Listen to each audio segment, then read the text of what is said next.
저 사람이 이제 문가비 사진인데 저 문가비 씨인데 어렸을 때 사진 제가 쭉 그 카톡으로 보내드렸는데 혹시 못 보셨나요? 네, 저기 이제 문가비인데 문가비 씨가 엄마랑 똑같이 생긴 것 같아. 제가 봤을 때 아빠가 안고 있는 귀여운 여자아이가 문가비 아닐까 싶은데 지금 저 옆에 있는 거는 문가비 씨 어머니 아니겠습니까? 그런데 지금 문가비 씨하고 굉장히 닮은 것 같은 그런 느낌이 딱 들고요. 문가비는 1989년 11월 22일에 태어났대요. 어디서 태어났느냐? 인천에 가면 옹진군이 있는데 옹진군에 뭐가 있느냐? 섬이 많아요. 근데 어느 섬에서 태어났느냐?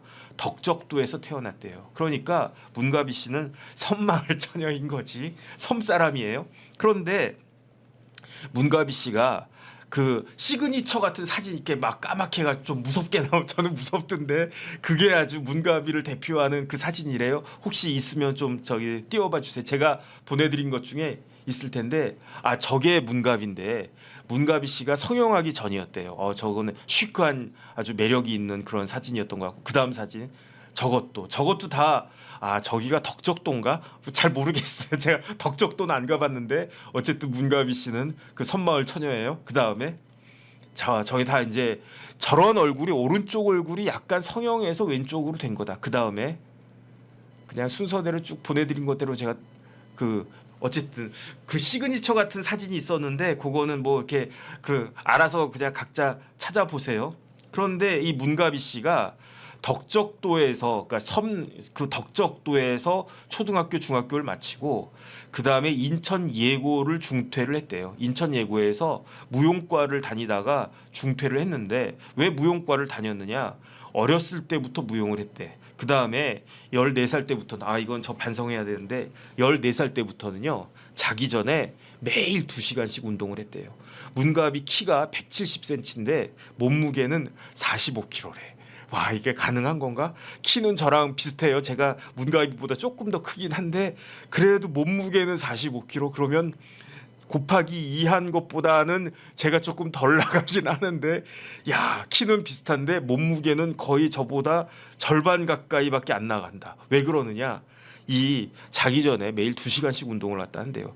그냥 저게 문가비의 시그니처 사진이래요. 저게. 그런데 약간 시크하다기 볼까 어쨌든 저는 좀 무섭습니다. 저는 저런 분 별로 이렇게 그 조금 무섭다는 생각이 드네요. 밤에 보면 어떡하나 그랬는데 조금 전에 그 기사 있잖아요. 문가비 정우성 해가지고 그 문가비 씨가 89년생이니까 한국 나이로 그러니까 지금 만 나이로도 35살이 됐는데 그 아들을 낳았어요. 아들을 낳는데 언제 낳느냐? 2024년 올해 3월 달에 아들을 낳았어요. 그러니까 한 35살에 이렇게 옛날 같으면 노산이라고 했을 텐데 요즘은 워낙 결혼 늦게 하고 출산 늦게 하니까 그러니까 35살에 애 낳은 게 그렇게 늦은 나이는 아닌데 중요한 건 뭐냐면은 결혼하지 않은 상태에서 난 거예요. 그래가지고 그런데 이제 제가 기사를 쭉 보니까 이제 제가 기사 보고 말씀드리는 거예요. 임신한 걸 알았어. 그런데 그 아버지가 누구냐? 아버지가 정우성 씨야. 정우성하고는 언제 만났느냐?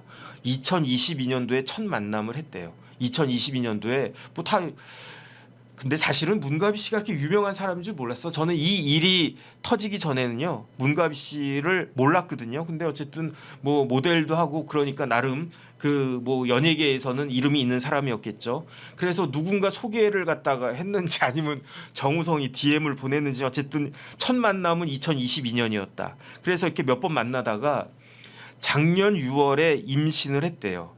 임신을 딱 하니까 문가비 씨가 정우성 씨 만나가지고 오빠라고 했을까? 정우성 씨라고 했을까? 아저씨라고는 안 했겠지. 어쨌든 정우성 씨 저 임신한 것 같아요. 아빠가 당신인 것 같아. 그러면서 뭘 요구했느냐? 결혼해 주세요 이렇게 요구를 했대. 이 기사에 나온 겁니다. 그러니까 정우성이 깜짝 놀랐겠지. 저 같아도 진짜 깜짝 놀라지 않았겠습니까? 그러면서 정우성이 결혼은 안 된다. 하지만 양육은 내가 책임지겠다. 이 약속을 했대요. 남자답게 쿨하게 정우성이 양육 책임을 갖다가 약속하고 그 다음에 심지어 저 아기의 태명까지도 정우성 씨가 지어줬대요. 그러니까 정우성은 그 문갑이 아들 그 정우성 아들 자신의 아들에 대해서 책임질 생각이 임신한 사실 안 사실부터 분명히 있었어. 저는 그거 확신합니다. 그 다음에 올 3월달에 이제 아들이 드디어 건강한 아들이 태어나지 않았겠습니까? 정우성이 키가 몇이냐면요 187이에요. 문갑이 키가 몇입니까? 170이에요. 그러니까 저 아들도 아마 이제 커가면서 그냥 늘씬늘씬할 것 같아. 그런데 출산한 다음에 문갑이가 다시 정우성 만나지 않았겠습니까? 정우성이 자기 아들인데 가서 뭐 병원 가서 이렇게 만나고 그랬을 거 아니에요. 출산 후에 문갑이가 다시 요구한 게 있어요. 그게 뭐냐? 양육비를 요구한 게 아니고 문갑이가 다시 정우성 씨한테 뭐 오빠라고 한다고 치고 오빠 결혼해줘 또 요구를 갖다가 했대. 그랬는데 이번에도 정우성은 내가 양육 책임 지을 거고 할 거고 책임 다 할 거고 그 다음에 태명까지 내가 지어줬지만 가비야 미안한데 너랑 결혼은 안 할 거야. 이렇게 딱 이야기를 한 거야. 그러니까 그때 이제 문갑이가 좀 삐졌대요. 그래가지고 두 사람 사이에 마찰을 갖다가 그 빚었다 그 이야기는 있고 그 다음에 정우성은 아마 친자 확인을 객관적으로 유전자 검사 같은 거 해가지고 했었을 거예요. 저 같아도 저는 그런 일 없습니다. 진짜로 있으면 큰일 납니다. 있으면 그 김영신 변호사님한테 아주 그냥 작살납니다. 그러니까 없는데 만에 하나 그런 일이 생겼다라고 하면은 딱 봐도 나랑 똑같이 생겼어. 우리 엄마가 저보고 맨날 찐빵같이 생겼다고 하는데 근데 딱 보니까 애가 완전히 찐빵같이 생겼어. 이거 누가 봐도 내 새끼 같아라고 해도 저 같아도 그거 뭐 할 것이냐. 그래도 혹시 모르니까 유전자 검사 저 같아도 했을 거니까 정우성 씨도 했겠지. 아마 했을 것 같아요. 안 했을 수도 있어. 근데 어쨌든 정우성이 쿨하게 얘는 내 아들 맞다 인정을 딱 하고 그리고 난 다음에 논의하자. 가비야 우리 한번 회의를 하자. 협의를 하자. 뭐에 대해서 협의를 갖다가 하느냐. 뭐 결혼 어떻게 하고 스드메 어떻게 하고 결혼식장 어떻게 잡고 그거 말고 이 아이를 어떻게 양육할 것인지에 대해서 거기까지만 회의하자. 그러니까 아마 문갑이가 좀 삐졌을 것 같긴 한데 그래도 남자답게 칼같이 자를 건 딱 자르고 아버지로서 난 최선 다한다. 양육을 갖다가 다 한다. 그런데 그 방식은 논의하자. 하지만 그 이상은 안 된다. 결혼은 안 된다. 그렇게 딱 된 거예요. 그렇게 딱 됐는데 그러면 여기서 정우성이 누구인지 한번 찾아보겠습니다. 정우성 씨 어렸을 때 사진을 갖다가 좀 제가 그 찾은 거 있는데 그거 좀 띄워주세요. 뭐 고등학교 다니고 중학교 다니고 했을 때. 저게 정우성이에요. 중학교 3학년 때. 정우성이 몇 년생이냐면 1973년생이야.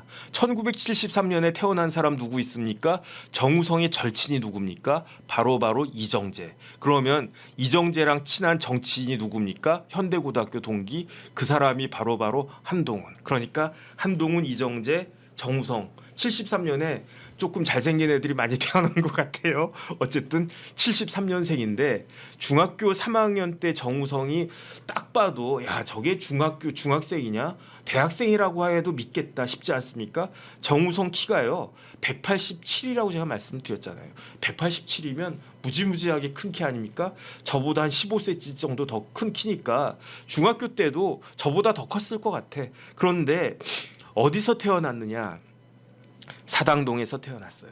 사당동에 뭐가 있습니까? 고등학교가 있어요. 어떤 고등학교가 있습니까? 정우성이 나온 고등학교가 있을까요? 아니에요. 정우성은 다른 고등학교 나왔는데 사당동에는 어떤 고등학교가 있느냐?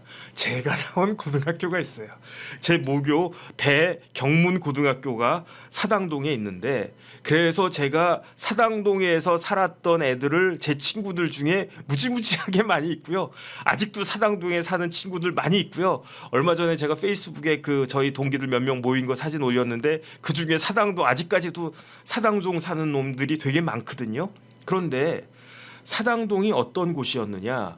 사당동이요 달동네였어요. 그거 달동네 사진 그거 좀 띄워주세요. 정우성이 사당동에 가면 남성국민학교라고 있었어요. 옛날에 제 친구들 중에 남성 나온 애들 무지무지하게 많거든요. 중학교는 어디 나왔느냐? 정우성이 동양중학교 나왔어. 동양중학교 나온 애들도 무지무지하게 많았는데 저 모습이 언제냐면 제가 고등학교 다닐 때 그때 사당동 달동네 모습이었어요. 진짜로 저랬어요. 아니 저거보다 더 심했어요. 저거보다 더 심했어요. 제가 고등학교 때 공부 좀 한다고 선생님이 저 반장 시켜줬는데 그런데 우리 반에 우리 반 친구의 형님이 돌아가셨다고 해가지고 그 친구가 학교에 안 나왔어요. 그래가지고 선생님이 아니 선생님이 직접 가셔야 되는데 반장 야 혁진아 네가 반장이니까 네 친구 그 우리 반에 누구 있잖아. 걔네 형님 돌아가셨댄다. 네가 한번 가봐라.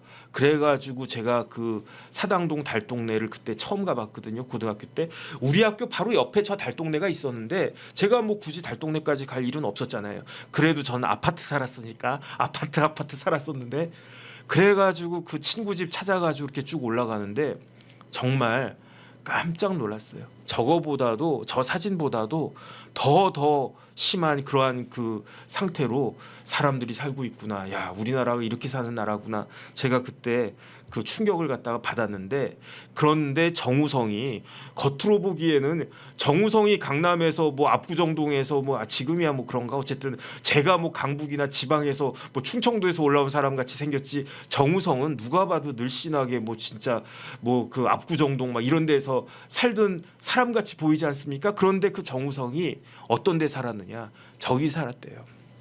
저런 달동네에 살았는데 저 달동네 중에서도 원래 달동네도요 올라가면 올라갈수록 더 험한 거거든요. 그렇지 않습니까? 달동네 꼭대기 올라가면은 그게 더 살기가 어렵잖아요. 뭐 물 길러 가기도 힘들고 그다음 뭐 화장실도 문제도 그렇고 그다음에 맨날 그 산을 갔다가 올라가야 되니까 그러니까 달동네도 계급이 있어가지고 아래쪽은 좀 나은 편이고 그 위쪽으로 올라갈수록 진짜 험한 데인데 정우성 집이 달동네 중에서도 제일 안 좋은 집이었대요. 그런 데서 태어나가지고 정우성이 사당동에서 남성국민학교 다니고 동양중학교 다니다가 고등학교를 들어간 거예요. 고등학교를 어디를 갔느냐? 경기 상고를 들어갔어요. 경기 상고를 들어갔는데 경기 상고가 옛날에는 뭐 한 60년대 70년대 일제 시대 때는 경기 상고를 도상이라고 그랬어요. 도상. 그러니까 수도할 때 그 도. 그러니까 수도에 있는 상업학교다. 상업고등학교 중에서 넘버원이다. 이런 뜻이었단 말이에요. 그러니까 경기 상고가 옛날에는 무지하게 좋은 학교였고 그다음에 이제 경기 상고 출신으로 굉장히 유명한 분들도 많은데 정우성이 들어갔을 때 경기상고는 그때와는 뭐 좀 완전히 달랐겠죠. 지금 뭐 인문계가 워낙 많고 뭐 외고 특목고 이런 학교들이 쭉 있으니까. 그런데 이제 정우성은 조금 전에 중3 때 그 사진 다시 한번 띄워주세요. 중학교 3학년 때 너무너무 먹고 사는 게 어려우니까 그런데 그 사당동에서 저희 경문고등학교 앞에서 큰 길 지나가면 고등학교가 하나 나와요. 그 고등학교가 어떤 고등학교냐? 서문여고가 나와요.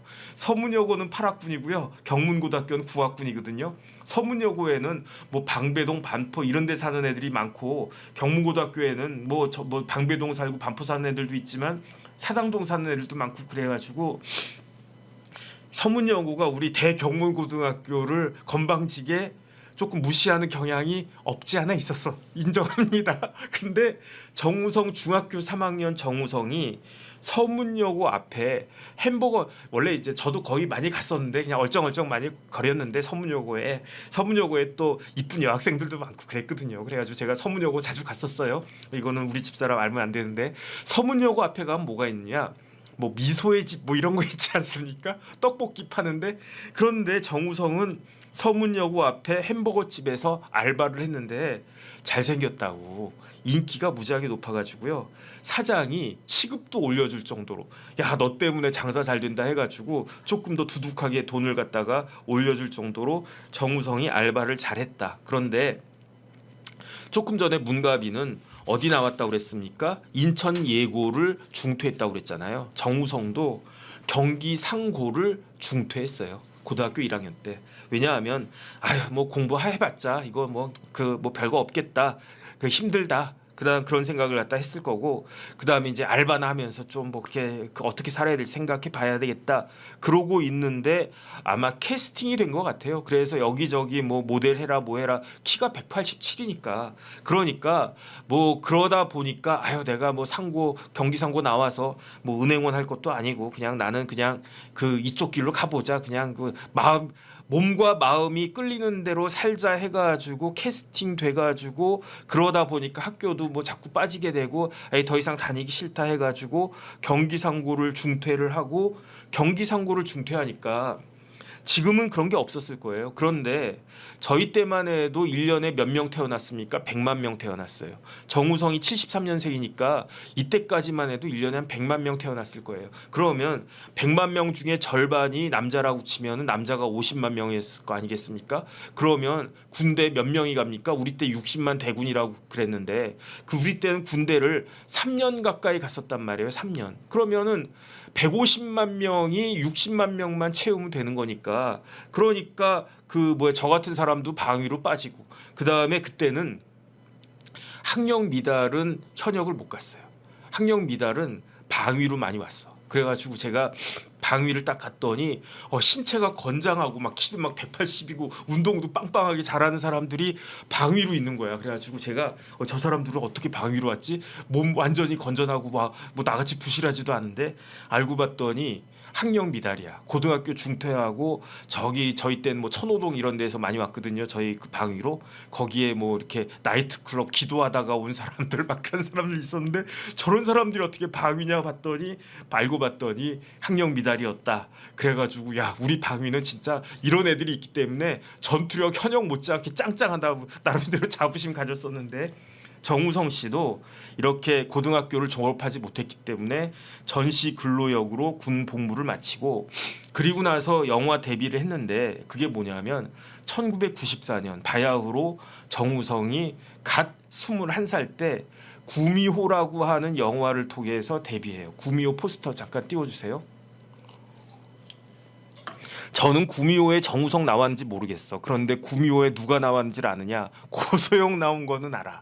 왜 아느냐? 고소영 이쁘니까 알지. 근데 구미호가 그렇게 성공하진 못했던 것 같아요. 그런데 구미호로 데뷔를 갖다가 했고 그 다음에 계속 뭐 정우성이 이제 잘생기고 키고 잘생기고 그랬으니까 영화를 많이 찍어요. 영화를 많이 찍었는데 저는 정우성의 최고 영화가 뭐라고 생각하느냐? 제 개인적인 걸로는 비트라고 생각해요.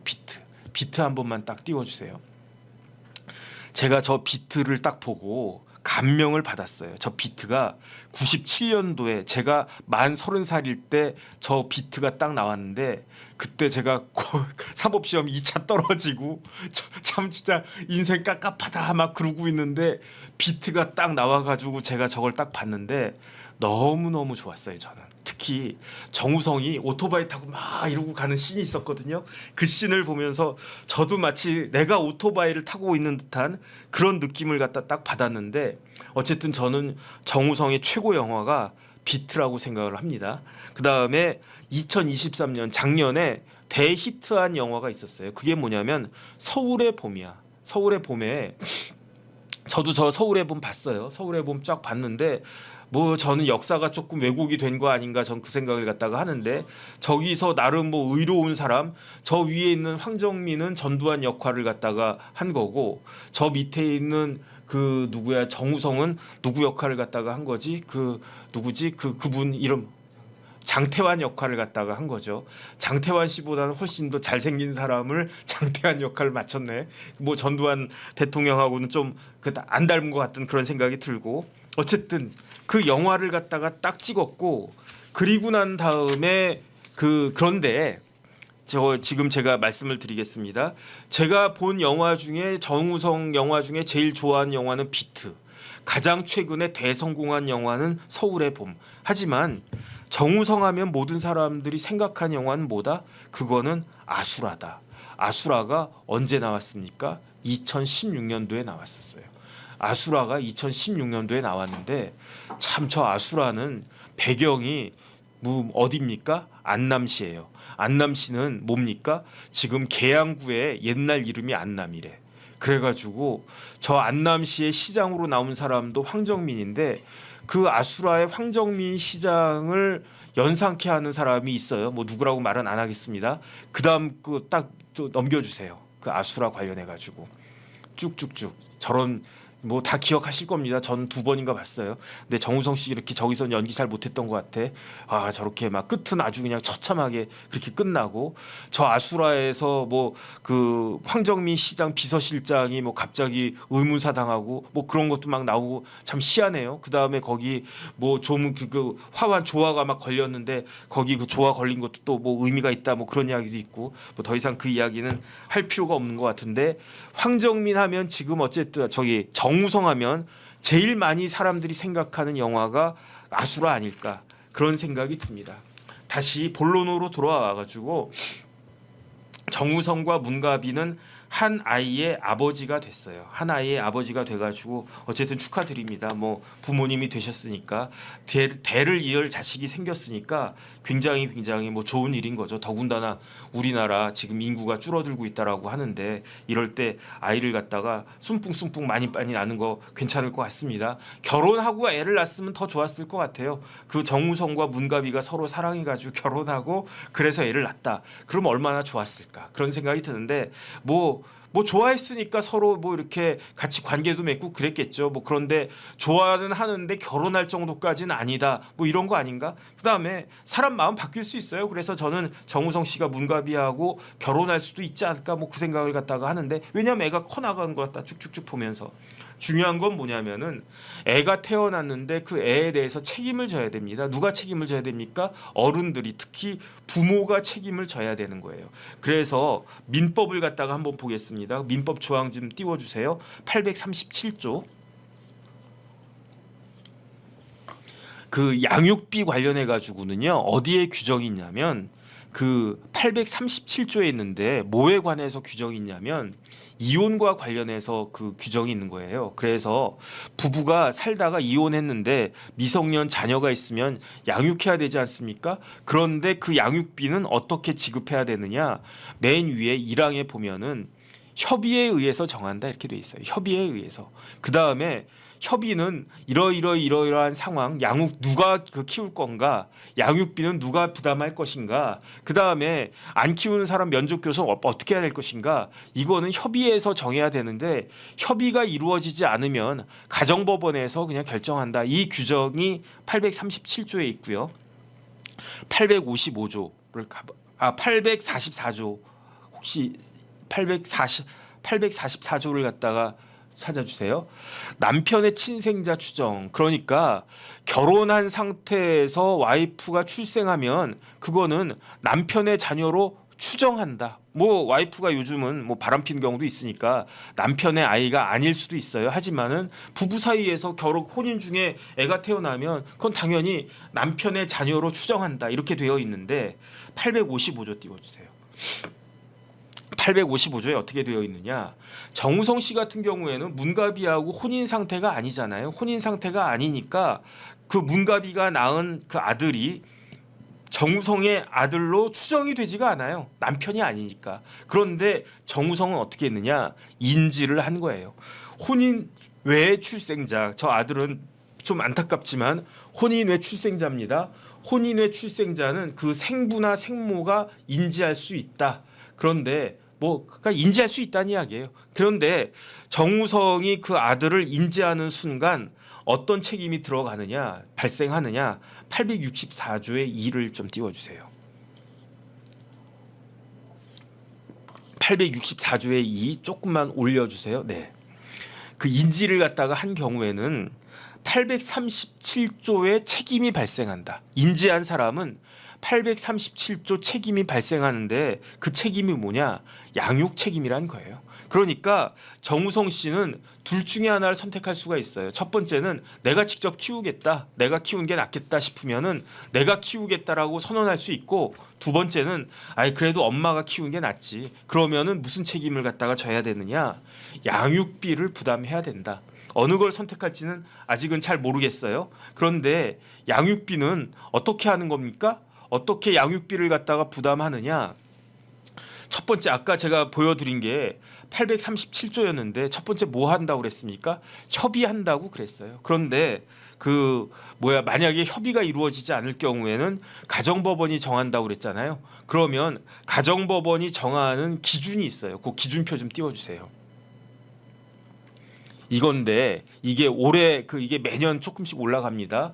양육비를 얼마를 줘야 되느냐? 2024년 올해 기준인데 그냥 맨 오른쪽 거 보면 돼요. 1,200만 원 이상. 왜냐하면 정우성 씨가 한 1년에 한 달에 버는 돈이 1,200만 원이 넘거든. 그건 뭐 당연한 거니까 1,200만 원이 넘고 1년에 한 20억 번다고 그러더라고요. 그러니까 1,200만 원 이상에 당연히 포함되고 아기 때는 얼마 주느냐? 220만 원. 3살에서 5살 때까지는 얼마냐? 224만 원. 231만 원에서 15세에서 18세는 애들 학교 가야 되잖아요. 제 얼굴 좀 치워주세요. 제 얼굴 치워주시면은 얼마까지 나오느냐? 288만 3천 원까지 나오는데 이거는 재판 가가지고 정우성 씨가 아예 나는 우리 애한테 그 돈 제대로 못 줘. 한 달에 100만 원밖에 못 줄 거야. 안 줄 거야. 이렇게 나오면 문가비가 재판을 하면 그러면 문가비 씨가 법정 기준으로 최소한 미니멈 220만 원 정도는 받을 수 있을 것이다. 이렇게 예측이 되는 건데 그런데 설마 정우성이 뭐 200만 원 주겠습니까? 제가 봤을 때 정우성은 최소한 문가비 씨한테 최소한 2천만 원은 주지 않을까? 저는 그런 생각을 갖다가 해요. 왜냐하면 저희 집사람이 이제 세법 전공했었어요. 옛날에 지금도 다시 이제 저희 사무실에서 일하지만 초임 변호사일 때 처음 변호사할 때 그 세법 변호사를 쭉 했기 때문에 그래서 이제 돈 많은 분들 이제 돌아가시고 그러면 뭐 상속세 그다음에 뭐 그런 것들 그다음에 이제 이런 뭐 그 이혼할 때 이런 뭐 재산 분할 이런 것들 사건 많이 했었거든요. 한 번은 어떤 재벌그룹 회장님이 어떤 재벌그룹에 돌아가신 그 사건도 있었고 상속이고 그 이혼을 했는데 이 양반이 돈이 무지무지하게 많은 사람이야. 젊은 사람이 갑자기 아주 그냥 대박을 터뜨려 가지고 돈이 무지무지하게 많았어요. 그래가지고 결론만 제가 쭉 들었는데 저희 집사람한테 재산을 3천억 줬나? 3천억 줬대요. 그 나눠준 게 3천억인가? 어쨌든 그랬대. 333이었는데 3천억 아니다. 300억 줬댔나? 어쨌든 3천억인가 300억 재산 나눠주고 그다음에 그 부인이 살던 집이 옛날에 20년 전에 30억이면 아주 그 300만 불짜리인가? 어쨌든 집도 주고 그다음에 이제 그건 제 기억이 정확한 게 아니에요. 3천억 아니면 300억이야. 그다음 집도 300억 아니면 30억짜리 집 줬어. 30억짜리겠지. 옛날 20년 전에 30억이면 지금 30억하고 비교가 할 수 없었으니까 20년 전에는요. 강남 30평짜리 아파트가 3억이었단 말이에요. 그러니까 강남 30평짜리 아파트 10채를 살 만한 그거였으니까 한 30억이 맞겠네. 그다음에 그때 부부 사이에 애가 어렸는데 그때 돈으로 그 아버지가 그 엄마한테 애 키우라고 하면서 한 달에 준 양육비가 3천만 원이었어요. 3천만 원. 그때 돈으로. 지금 말고. 그러니까 정우성 씨가 재산이 무지무지하게 많을 테니까 한 달에 한 2천만 원은 주지 않을까? 법에 의한 기준이 200만 원인데 그거 한 10배는 주지 않을까? 저는 그런 생각이 듭니다. 그래가지고 제가 궁금해졌어요. 도대체 그 정우성 씨 재산이 얼마나 되나 이걸 갖다 쭉 찾아봤더니 이거는 그냥 기사에 나온 겁니다. 제가 확인할 수는 없었어요. 기사를 봤더니 정우성의 1년 소득이 최소한 20억은 될 것이다. 왜 20억이 될 것이냐? 그 근거가 2020년에 4년 전에 정우성이 청담동에 빌딩을 매입했는데 얼마짜리냐? 330억짜리를 매입을 했대요. 그런데 혼자 매입한 게 아니고 누구랑 같이 매입했느냐? 정우성의 최고 절친 이정재와 같이 청담동 빌딩을 330억짜리를 매수했는데 대출은 223억을 끼고 107억을 갖다가 그 조달해야 됐는데 이 107억에 53억 5천만 원씩 정우성과 이정재가 반땡했다. 이렇게 나오더라고요. 그다음에 여기서 나오는 부동산 임대 수입이 한 달에 6천만 원이다. 그런데 이 6천만 원이 330억짜리에서 6천만 원이 그냥 나오는 건지 아니면은 그 거기서 이제 대출이자 갚아야 되겠죠. 아니면은 그 반땡한 게 6천만 원인지 3천만 원인데 그거를 반땡하면 3천만 원인지 그건 모르겠는데 어쨌든 부동산 임대 수입이 무지하게 많다는 거예요. 한 달에 몇 천만 원 부동산 임대 수입이 있고 더 중요한 건 뭐냐면 2020년까지 정우성 씨가 광고를 68편을 찍었대요. 68편을 찍었는데 평균 광고비로 얼마를 받았느냐? 7억을 받았대. 87, 56, 67, 42. 그러면 이 그 68억 60 그러니까 2020년까지 2021년, 22년, 2000 올해까지 말고 4년 전까지 찍은 광고가 68편인데 광고 단가가 평균 7억이었으니까 그러니까 77, 49 아닙니까? 광고비로만 광고 수입으로만 한 476억 벌었네. 물론 이거 여기에서 세금 내고 뭐 이거 비용 빼고 하면은 그것만 아니겠지만 광고 수입만 476억이었다는 이야기고요. 그 다음에 정우성이 영화 무지하게 많이 찍었다고 그랬잖아요. 그런데 영화 한 편 찍을 때마다 8억씩 받았대. 8억. 거기에다가 런닝 개런티 별도. 그러니까 뭐 예컨대 변호사 비용 뭐 1,000만 원, 그다음 부가가치세 별도 이런 것처럼 정우성이 편당 8억씩 받기로 하면서 런닝 개런티 별도인데 서울의 봄 같은 경우에는 런닝 개런티가 훨씬 많지 않을까? 그 다음에 정우성이 드라마 찍으면요 한 회에 1억씩 받는데 한 회에. 어휴 부럽네. 저는 뭐지 패널로 나가서 한 번 나갈 때마다 뭐 이렇게 좀 받는데 얼마 받을까요? 그 말 안 하겠습니다. 왜 한 회에 1억이냐? JTBC에 제가 보지도 않은 그 드라마인데 빠담빠담이라고 한 드라마 출연했을 때 그때 한 회당 1억씩 받았대. 그 다음에 정우성이 가지고 있는 회사가 아티스트 컴퍼니라고 한 회사를 정우성이 가지고 있었는데 이 아티스트 컴퍼니가 아티스트 유나이티드 이것도 이정재가 가지고 있는 회사예요. 그 아티스트 유나이티드하고 합병을 했어요. 그러니까 이 아티스트 유나이티드는 정우성과 이정재가 그 주요 주주인 대주주인 그런 회사라고 하는데 이게 상장사예요. 그래서 제가 오늘 얼마인지 찾아봤어. 아티스트 유나이티드 그 주가 한번 쭉 그 띄워주세요. 아티스트 유나이티드 조금 전이에요. 제가 한 1시간쯤 전이에요. 그때 제가 찾아본 거니까 이게 주가가 17,980원. 지금은 얼마인지 모르겠어요. 그런데 그게 뭐 얼마가 되는지 중요한 게 아니고 쭉 내려보면 시총 나오잖아요. 시총이 얼마입니까? 2,417억이 시총이에요. 키웨스트님 감사드립니다. 2,417억짜리 회사의 대주주다. 이러면 돈이 얼마가 있겠습니까? 무지하게 많다는 이야기 아니겠습니까? 아티스트 유나이티드만 있는 게 아니라 아티스트 스튜디오라고 하는 회사가 있는데 이 스튜디오도 그 상장사인데 정우성과 이정재가 최대 주주래요. 그러면 아티스트 스튜디오는 얼마입니까? 16,970원. 이거 17,000원 조금 안 되네. 시총 볼까요? 1,689억. 야, 그러니까 시총 합치면요. 아티스트 그 유나이티드와 아티스트 스튜디오 두 개만 합쳐도 시총이 4천억이에요. 4천억. 그러면은 거기에 대주주다. 예컨대 지분이 한 25%밖에 25% 있다. 그러면 그것만으로도 1,000억 자산가 아닙니까? 그러니까 이정재는 무지무지하게 지금 부자구나. 아, 제가 아는 것보다도 제가 생각했던 것보다도 훨씬 더 부자구나. 그러면 그 덕봉사님도 감사드립니다.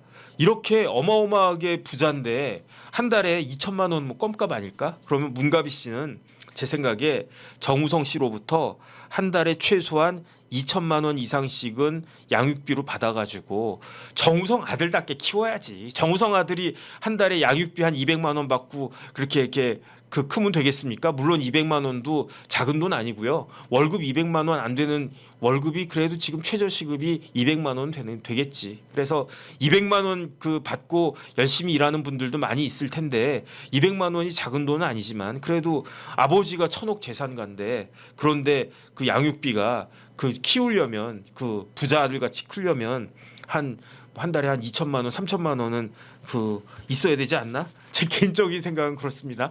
만약에 우리 아버지가 1,000억 재산이 1,000억인데 제가 어렸을 때 우리 엄마한테 뭐 한 달에 뭐 200만 원, 300만 원, 뭐 500만 원 이렇게 줬다고 그러면 나중에 그 사실 알면 저는 좀 서운할 것 같아요. 그러니까 서운하지 않게 정우성 씨는 그래야 된다. 그러면 그다음에 이제 마지막으로 많은 분들이 제일 궁금하게 생각하는 게 정우성의 그 재산이 누구한테 넘어갈 것이냐. 그러면 그걸 갖다 딱 보면 정우성 씨는요. 가족이 어떻게 되느냐? 아버지가 계셨어요. 아버지가 계셨는데 2020년 4월 5일에 지금부터 4년 전에 돌아가셨대요. 그때 향년 79세로 돌아가셨대.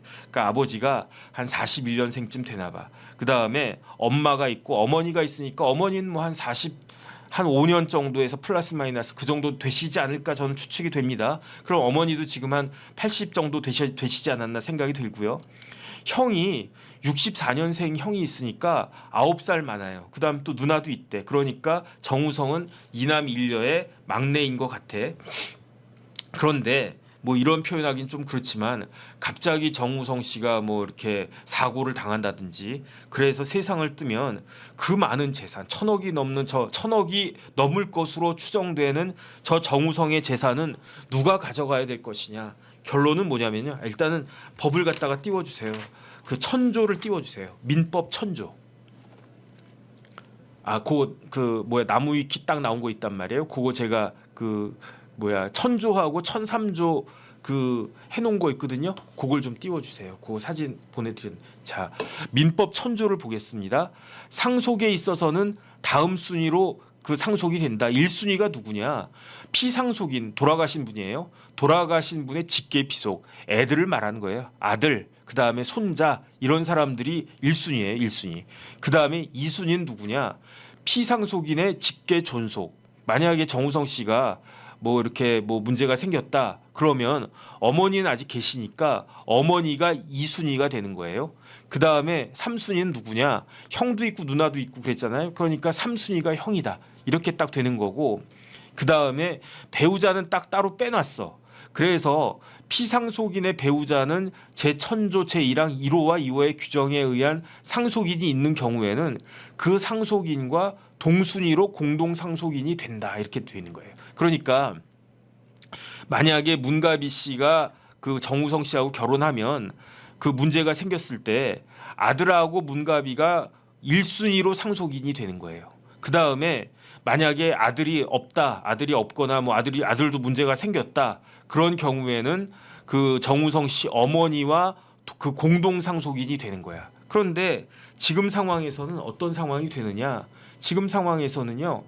원래 만약에 문가비 씨가 그 정우성의 아들을 낳지 않았으면 그런데 이제 정우성한테 문제가 생겼다. 그러면 정우성의 어머니가 그 재산을 다 상속받게 됐었을 거예요. 그 다음에 어머니가 이제 80 정도 되셨으니까 뭐 한 10년쯤 뒤에 이제 뭐 천수 누리시고 이제 그 세상을 하직하신 경우에는 그때까지 정우성이 결혼도 안 하고 애도 없고 그러면은 형하고 누나가 그거를 이어받았을 텐데 지금은 상황이 180도 바뀌어 버렸어. 180도 바뀌어 가지고 어떻게 됐느냐? 지금은 정우성에게 문제가 생기면 그 많은 재산은 오로지 누구한테 간다? 애기한테 간다. 오로지. 문가비도 숟가락 못 얹고요. 그다음에 그 할머니 되신 거예요. 할머니도 뭐 손주가 이쁘긴 이쁘겠지. 하지만 손주 그 재산은 우리 아들 재산은 손주 거지 할머니 게 아니에요. 우리 아들인데 아니에요. 그래도 그 재산은 그 누구께 된다? 그 정우성 아들 정우성이니까 신성이 돼야 되나 뭐가 돼야 되나 어쨌든 이름 짓겠죠. 그 아기가 그 모든 걸 갖다가 다 상속받게 된다. 예외적인 건 뭐가 있냐면 정우성 씨가 그래도 우리 애 내가 물려주기 싫어. 이런 마음 가질 수 있잖아요. 예컨대 애가 커가지고 마음에 안 든단 말이야. 그러면 그 다음에 쟤한테 돈 주면 안 좋을 것 같아. 이런 생각이 들 수도 있잖아요. 그러면 그 재산을 유언을 통해 가지고 다른 제3자나 아니면 다른 곳에다가 재산 전부를 다 넘길 수도 있는데 예컨대 보니까 우리 애가 좀 별로인 것 같아. 쟤한테 이렇게 큰 돈 갖다 맡기면은 그러면 문제가 생길 것 같아. 그 다음에 뭐 예컨대 문가비 우리 애가 죽으면 그 재산을 누가 관리하겠습니까? 내가 죽으면 우리 애가 그 재산을 갖다 받는데 그 재산을 누가 관리하겠습니까? 그러면 문가비 씨가 관리하겠지. 그 애가 크기 전까지는 큰 다음에도 마찬가지일 거고 엄마니까. 그런데 그건 영 석연치가 않아. 그래가지고 우리 형하고 우리 누나 한 명씩 있으니까 그 뭐 예컨대 제가 정우성이라고 쳐봐요. 제가 막 중병에 걸렸어. 막 오늘 내일 죽을 것 같아. 그런데 생각해 보니까 애가 하나 있고 내가 결혼 안 했는데 그 애 엄마가 있단 말이야. 그럼 어떻게 하겠습니까? 제 애 엄마한테 이 재산을 줄 수는 없지. 그럼 어떻게 하겠습니까? 내 형하고 내 누나한테 그냥 내 재산 절반씩 주겠다. 그리고 유언장 쓰고 제가 꼴까닥 죽어버린단 말이에요. 그럼 어떻게 됩니까? 그러면은 상속권이 그 상속은 어떻게 되는 거냐면요. 상속인들을 그 상속 재산은 상속인들 사이의 협의가 1등이에요. 유언장보다도 상속인들 사이의 협의가 제일 우선하는 거고, 두 번째는 뭐냐? 민법 규정보다도 피상속인 돌아가신 분의 유언이 2순위고요. 이런 것들이 없을 때 상속인들하고 협의도 안 되고 그다음 유언장도 없고 이럴 때 이때 법에 따라 가지고 그 와이프한테는 1.5 그다음에 자식들한테는 1 이런 식으로 상속이 되는 건데, 그런데 예컨대 제가 제 전 재산을 우리 누나하고 우리 형한테 다 주겠다라고 해버리면 어떤 일이 벌어지느냐? 그때는 상속의 문제가 아니고 유류분의 문제가 생기는 거예요. 유류분은 상속분의 절반인 것이죠. 그러니까 그 정우성의 이제 아들 지금 막 태어나서 3월에 태어났으니까 100일도 지났을 거고 좀 있으면 돌 되겠네. 이제 막 이쁜 짓 하겠네. 이쁘겠네. 근데 그 아기가 지금 만약에 정우성한테 문제가 생기고 정우성이 전 재산을 너한테 안 줄 거야라고 딱 그렇게 했어도 최소한 그 재산의 50%는 지금까지는 확보한 것이다. 그런데 앞으로 정우성이 결혼하거나 아니면 또 애를 낳거나 그런 일이 벌어지게 되면 그 부분은 많이 이렇게 줄어들 수 있을지 몰라도 그래도 어쨌든 정우성 아들은 이제 딱 태어났을 때 물고 태어난 거예요. 뭘 물고 태어났습니까? 금수저를 물고 태어난 것이다. 어쨌든 요즘같이 이렇게 험한 시절에 그 대한민국의 그 국민으로 태어나가지고 아기로 태어나가지고 저는 진짜 박수. 어쨌든 우리나라 지금 인구 줄어든다라고 하는데 그 다음에 아버지 닮아가지고 키 크고 엄마 닮아가지고 늘씬늘씬하고 그런 그 사람으로 커가지고 우리 대한민국의 큰 기둥이 될 수 있기를 바라면서 오늘 말씀은 요 정도로 정리하도록 하겠습니다. 오늘도 잘 들어주셔가지고 진심으로 감사드리고 이렇게 돈이 1,000억 있어도 먹는 건 똑같아요. 1,000억 가진 사람들도 된장찌개 먹고 이재용도 치킨 시켜 먹더만 어쨌든 그 점심 맛있게 점심을 먹는 사람이 이기는 것이다. 저는 그렇게 생각을 하고요. 내일은 한 11시쯤에 뵙는 것으로 그렇게 하겠습니다. 오늘도 감사드립니다. 네, 고맙습니다.